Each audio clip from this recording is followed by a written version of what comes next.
that's a great question. The anxiety for each student obviously is going to be different. The thing I would worry about is the ability of a family to come together and communicate together based on the needs of the family and the student. When I went to college, the experience I had was the family finances were tied to the students' finances. My parents helped out with my finances going to school, and it stands to reason that as the economy goes into this downturn, that students and their families are both going to be affected. There may be some students who have secure financial aid and this won't affect them at all. My concern would be students who are depending on part of their parental income to assist with their classes, with their tuition, with books, something even as simplistic as gasoline and travel getting to school. And I would expect there would be some discussions going on between families as they return home for the holiday break and discussing the possibility of returning.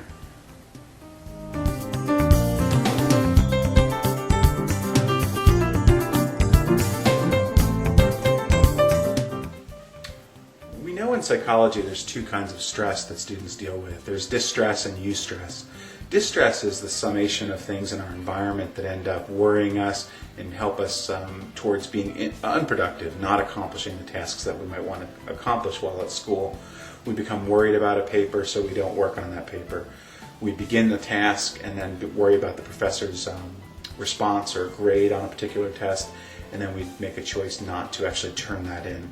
These are distressing events. A student who becomes overly worried about how they might do on a particular assignment, or returning to school with additional worries like a part-time job or having to spend in a different manner, is going to be a difficult transition for some. I would say programming to those kind of events, having counseling, maybe develop some slide programs, group presentations that can actually be brought into the classroom. And not to ignore faculty here. It's important that in student affairs we are reaching out to the students in the residence halls and in the areas where we see them, but also considering some programming that we bring into the classroom around the economic crisis.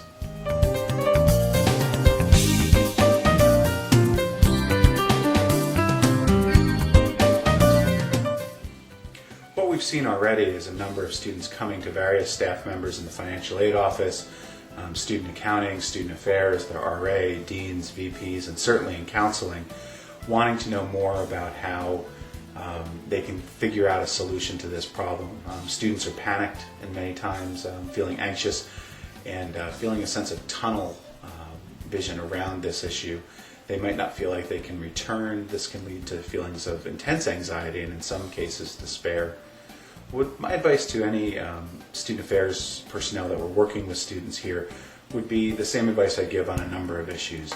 The idea here is normalizing the student's experience and helping them get from maybe where they're seeing it right now, a potentially catastrophizing way of seeing it, that the sky is falling, their life is falling apart, there's no solution here, to switching it to, yes, it's going to be difficult, yes, it's going to be hard. It might even mean having to go back to the drawing board and coming up with some new goals for college. Yet, college is something that's still attainable for many in the United States, and that it's just going to be a matter of renegotiating really with their family and with professors how they can come back to school and working out a plan to have that happen.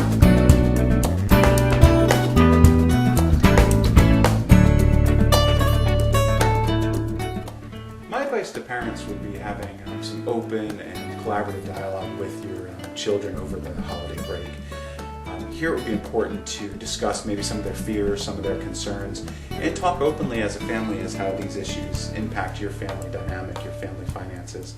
If the expectation is the student themselves are responsible for the majority of the school, to talk with them about that original plan and to see if that's still feasible and the student's still able to continue at that university which they chose.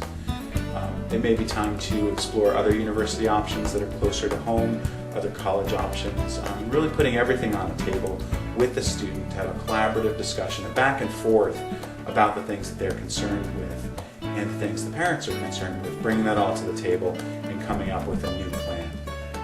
Change is something that is no stranger to any of us. We have ideas and goals which are useful in our lives.